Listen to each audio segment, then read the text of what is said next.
साहेब, तुमचं प्रेम बारामतीवर जास्त दिसतंय, कारण सुरुवातीपासून तुम्ही बारामतीमध्ये येताय, सभा घेताय. आज सुद्धा तुम्ही सुप्रिया सुळेंसाठी खास सभा घेणार आहात. महायुतीची अर्थात सगळेजण असणार. नक्कीच बारामतीची लढाई ही महाराष्ट्राच्या अस्मितेची लढाई आहे. अर्थात 48 जागा आमच्यासाठी महत्त्वाच्या आहेत. पण कोणीतरी दिल्ली गुजरातच्या ऐरेगैरे येतील आणि बारामतीमध्ये आम्ही तुमचा पराभव करून दाखवतो. बघा, राजकीय मतभेद आमचे माननीय पवारसाहेब किंवा त्यांच्या पक्षाचे असू शकतात, आम्ही एकत्र आहोत. पण शेवटी जेव्हा आमच्या अस्मितेवरती घाला घालण्याचा प्रयत्न येतो तेव्हा आम्ही सगळे मराठी माणसं एक आहोत. आज आम्ही एकत्र आहोत. बारामतीमध्ये शरद पवारांचा पराभव आम्ही करून दाखवला आहे, त्यांना देशाला दाखवायचा असेल तर ते शक्य नाही. आम्ही सगळे माननीय पवारसाहेबांच्या बरोबर आहोत. मला वाटतं उद्या किंवा परवा माननीय उद्धवसाहेब खडकवासल्याला सभा घेत आहेत. आत्ता आम्ही सासवडला माननीय पवारसाहेब आणि मी एकत्र आहोत, सभा घेत आहोत. अजित पवार असं म्हणतात की त्यांच्या घरातली सगळी भावंडं सुप्रियासाठी धावत आहेत, पायाला भिंगरी लावून गरा गरा गरा गरा फिरतात, माझ्यासाठी कोणी फिरलं नाही. प्रश्न असा आहे, फक्त त्यांची भावंडच कशाला? आम्ही सगळी सुप्रियाची भावंड होतो या क्षणी या राज्यामध्ये. आणि प्रत्येकाला वाटतंय सुप्रिया सुळे यांनी प्रचंड मताधिक्याने निवडून यावं. याचं कारण, ज्या पद्धतीनं तुम्ही दळभद्री राजकारण, अमानुष राजकारण करताय मोदी शहांच्या नादाला लागून, ते महाराष्ट्राला पटलेलं नाही. काल मोदी कोल्हापूरच्या सभेमध्ये बोलताना असं म्हणाले की नकली शिवसेना ही सनातनी विरोधामध्ये आहे. काय मोदींचं एवढं तुम्ही मोदींचं सिरियसली घेऊ नका. मी असं म्हणतो, मोदींना एवढं सिरियसली घ्यायचं कारण नाही. ज्या मोदींनी निवडणूक आयोग, सर्व घटनात्मक संस्था आपल्या पायाखाली घेतलेल्या आहेत आणि त्या माध्यमातून बरं का शिवसेना फडणवीस गट स्थापन केला, हां, आणि आम्हाला सांगतात नकली. 4 जून नंतर याचं उत्तर जनता देईल. मी आत्ता सांगतो आणि आम्ही देऊ. 4 जूनला मोदींनी हा प्रश्न विचारावा आम्हाला, कोण नकली कोण असली, आणि कोल्हापुरात येऊनच प्रश्न करावा, तुळजा भवानीच्या का महालक्ष्मीच्या साक्षीनं. कांदा निर्याती संदर्भात काल तुम्ही बोलल्यानंतर निर्णय घ्यायला लागला आणि कांदा निर्याती, पांढरा कांदा बरं का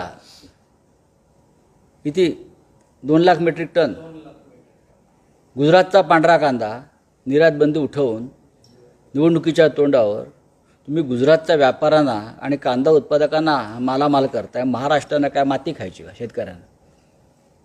इकडल्या शेतकऱ्यांना कांदा रस्त्यावर फेकायचा, आत्महत्या करायची. आम्ही आवाज उठवला ना, आम्ही सगळ्यांनी आवाज उठवला. मी म्हणत नाही, माननीय उद्धव साहेबांनी उठवला. आम्ही त्या दिवशी त्याच्यावरती प्रश्न उपस्थित केले शरद पवार साहेबांनी. तेव्हा नरेंद्र मोदी आणि त्यांच्या सरकारला जाग आली. त्यांना माहिती आहे महाराष्ट्र पेटलेलं आहे. जागोजाग तुमच्यावर कांदे फेकून मारले असते. आणि बोला, शरद पवार या सगळ्या बाबतीत असं म्हणतात, तुम्ही आता म्हटलं की मोदींनी यंत्रणा पायाखाली घेतल्या. पवार असं म्हणतात की आम्ही लोकशाही मार्गाने लढा उभारू. यावरती बावनकुळेंचं म्हणणं आहे की पवार या सगळ्या यंत्रणांना, स्वायत्त यंत्रणांना प्रेशराईज करण्याचा प्रयत्न करतात. हो, करतोय. मग तुम्ही काय करताय? तुम्ही बावनकुळ्यांना लोकशाही माहिती आहे का? ज्या बावनकुळ्यांना 2019ला तिकीट नाकारलं त्याने लोकशाहीवर बोलू नये. तुमचे अजित पवार, फडणवीस ज्या पद्धतीनं मतदारांना धमक्या देत आहेत, हे लोकशाहीत बसतंय का? त्यांना विचारा जरा. ज्या विदर्भातून बावनकुळे येत आहेत, नागपूरसह सर्व जागांवर महाविकास आघाडी चांगल्या प्रकारे विजय प्राप्त करते. गेल्या 10-15 दिवसापासून अजित पवार बारामती लोकसभा मतदारसंघातच चुकून आहे. काही होणार नाही. कुठेतरी भीती वाटते का? बारामतीमध्ये तळ ठोका, तंबू ठोका, बरं का, स्वतःला बांधून घ्या, काहीही होणार नाही. काल मी त्यांचं एक विधान ऐकलं, मी लढायला उतरतो तो जिंकण्यासाठीच.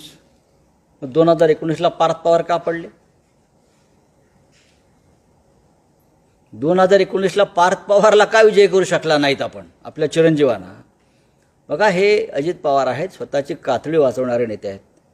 आपली कातडी वाचवण्यासाठी त्यांनी पक्षांतर केलं आहे आणि आपली कातडी वाचवण्यासाठीच ते शरद पवार, सुप्रिया सुळे यांच्यावरती घाणेरड्या भाषेमध्ये टीका करत आहे.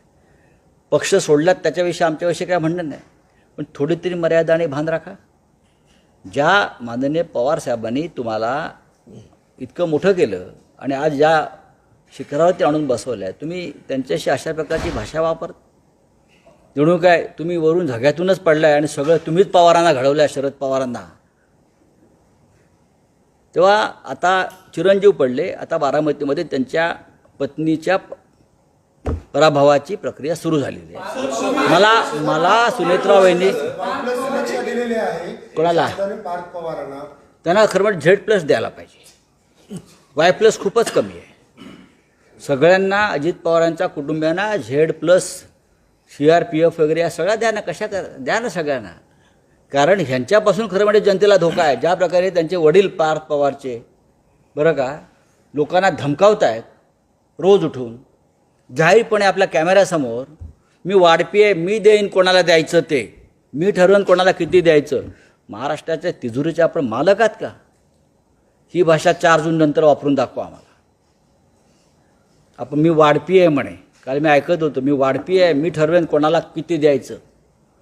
शरद पवारांनी तुमच्या हातामध्ये वाढायला दिलं भांडं बरं का, म्हणून तुम्ही वाढपी आहात. आता तुम्हाला पत्रावळी उचल्याची वेळ आली असती. पवारांनी सुप्रिया सुळेंची मिमिक्री सुद्धा केली. कोणी? सुप्रिया सुळेंची मिमिक्री केली अजित पवार. ते असं नक्कल करतायत. सगळं मी केलं माझ्याच कामाचं श्रेय सुप्रिया सुळे घेतात. तुम्ही जे काम केलं आहे, तुम्हाला हे काम करण्या इतपत सामर्थ्य दिलं कोणी? सुप्रियाच्या वडिलांनीच दिलं ना, आपल्या काकानेच दिलं की. नाहीतर तुम्हाला बारामतीमध्ये दूधच विकावं लागलं असतं आतापर्यंत राजदूतवरून. आजही सध्या वर्षा गायकवाडांच्या विरोधात त्याची चर्चा अनेक दिवसांपासून होती. मात्र सरकारी वकील म्हणून त्यांनी आता काम पाहिलं होतं. उज्ज्वल निकम यांना भाजपनं उमेदवारी दिली. पहा की त्यांना उमेदवारी दिली आणि त्यांनी स्वीकारली. हा त्या 2 पक्षाचा आणि उमेदवारी ज्याने स्वीकारली त्यांचा प्रश्न आहे. महाविकास आघाडी म्हणून तो मतदारसंघ आमच्यासाठी अत्यंत महत्त्वाचा आहे. खरं म्हणजे तिथे भारतीय जनता पक्ष ज्यांनी वाढवला, रुजवला, मोठा केला, शिवसेना भाजपा युतीचे शिल्पकार म्हणून सुद्धा ज्यांना म्हटलं जातं, बाळासाहेबांबरोबर ते प्रमोद महाजन यांची कन्या पूनम महाजन, तिचं तिकीट नाकारून प्रमोद महाजन यांची ज्याला आपण लेगसी म्हणतो ती पूर्णपणे संपून टाकली. मुंडे परिवाराचं सुद्धा साधारण याच प्रकारे अधपतन केलं. आता महाजन यांना सुद्धा भाजपच्या राजकारणातून, इतिहासातून त्यांचं पान शेवटचं जे होतं ते फाडलं गेलं.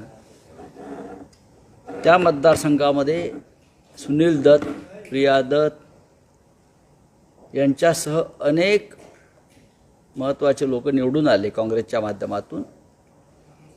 मधुकर सरपोतदार शिवसेनेचे निवडून आले त्या मतदारसंघातून. आता वर्षा गायकवाड यांची उमेदवारी महाविकास आघाडीकडून दिलेली आहे. मी खात्रीनं सांगतो, उज्ज्वल निकम हे जरी भाजपचे उमेदवार असले तरी ती जागा महाविकास आघाडीचा उमेदवार 100% जिंकेल. 100% जिंकेल. माझ्या माहितीनुसार त्या मतदारसंघात भाजपच्या अनेक प्रमुख नेत्यांनी उमेदवारी घेण्यास नकार दिला. त्या भागात कोणी उमेदवारी घ्यायला तयारच नाही आहे. उज्ज्वल निकम यांनी खरं म्हणजे जळगावमधून उमेदवारी घ्यायला पाहिजे होती असं मला वाटतं. हे त्यांचं होम ग्राउंड आहे.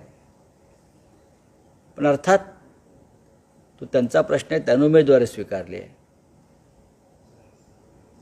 आणि नक्कीच तिथे एक लढत चांगली होईल. सर तुम्ही म्हणताय घाबरताय, अर्थात ते नाशिकमध्ये सुद्धा दिसतंय उमेदवार अजून सुद्धा कोणी तयार होत नाही. छगन भुजबळांनी सुद्धा बघा, मुंबईमध्ये 2 ठिकाणी अद्याप उमेदवार जाहीर करू शकले नाहीत. आपल्याला माहीत असेल, मला वाटतं दक्षिण मुंबई, त्यानंतर वायव्य मुंबई ज्याला आम्ही म्हणतो, जिथे अमोल कीर्तीकर आमचे उभे आहेत, तिथे उमेदवारी नाही अद्याप जाहीर केली. ठाणे, मुख्यमंत्र्यांचा सो-कॉल्ड गड तथाकथित, तिथे उमेदवारी जाहीर केलेली नाही. कल्याण डोंबिवलीमध्ये सुद्धा अधिकृतपणे उमेदवारी जाहीर झालेली नाही. शिवसेनेच्या दुसऱ्या गटाची जी आहे ना, फडणवीस गटाची, शिवसेना फडणवीस गट म्हणतो मी त्याला, त्यांचा उमेदवार अजून आलेला नाही. तो शिवसेना फडणवीस गटानं नाशिकला सुद्धा अद्याप उमेदवार दिलेला नाही. तो शिंदे गट नाही, तो फडणवीस गट आहे. शिवसेना फडणवीस गट. आणि ती मोदी शहा प्रायव्हेट लिमिटेड आहे. जो शिंद्यांचा शिवसेना त्याला जे धनुष्यबाण वगैरे काय दिलं आहे ते शिंदे अमित शहा मोदी प्रायव्हेट लिमिटेड फडणवीस गट इनकॉर्पोरेटेड. तर त्यांनी नाशिकला सुद्धा अद्याप उमेदवार देऊ शकले नाहीत. काही ठिकाणी फक्त औपचारिकता म्हणून उमेदवार दिले आहेत. जसं काल उत्तर मध्य मुंबईत सरकारी वकील ॲडव्होकेट निकम यांना दिलेली आहे. महाराष्ट्रामध्ये आम्ही 30 आणि 35 याच्यापेक्षा आसपास जागा आम्ही जिंकतो या क्षणी. कोणी कितीही मोठ्या घोषणा करू द्या, जिंकण्याची एवढीच तुम्हाला खात्री असेल तर अनेक मतदारसंघात फडणवीस आणि अजित पवार धमक्या कोणाला देत आहेत. काल सोलापुरात उत्तम जानकरांच्या नावानं धमकी देण्यात आली. युतीचं काम करा नाही तर तुरुंगात टाकू वगैरे धमक्या ज्या सुरू आहेत ना, तुम्हाला जिंकण्याची एवढी खात्री आहे ना, एक अकेला सप्पर भारी नरेंद्र मोदी, मग धमक्या कशाला देत आहे. लोकशाही आहे ना, लोकांना ठरवू द्या. या बारामती शिरूर मतदारसंघामध्ये स्वतः अजित पवार धमक्या देत आहेत जाहीरपणे. व्यापारी उद्योजक हे सगळे काम करणारे लोक आहेत, त्यांना नोटिसा मारणं, त्यांना बोलवून दंड आकारण्याच्या धमक्या देणं, 50 कोटी 20 कोटी त्या नोटिसा पाठवायच्या. मग सांगायचं माझं काम करायचं, माझ्या पत्नीचं काम करायचं, याचं काम करायचं, नाहीतर तुला 50 कोटी भरावे लागतील, दंड मारणार. मग तिथे गेल्यावर तू दंड कमी होतो. या धमक्या कशा करता. मी बघून घेईन काय, तुम्ही काय बघून घेणार. 4 जूनला तुम्हाला जनता बघून घेते,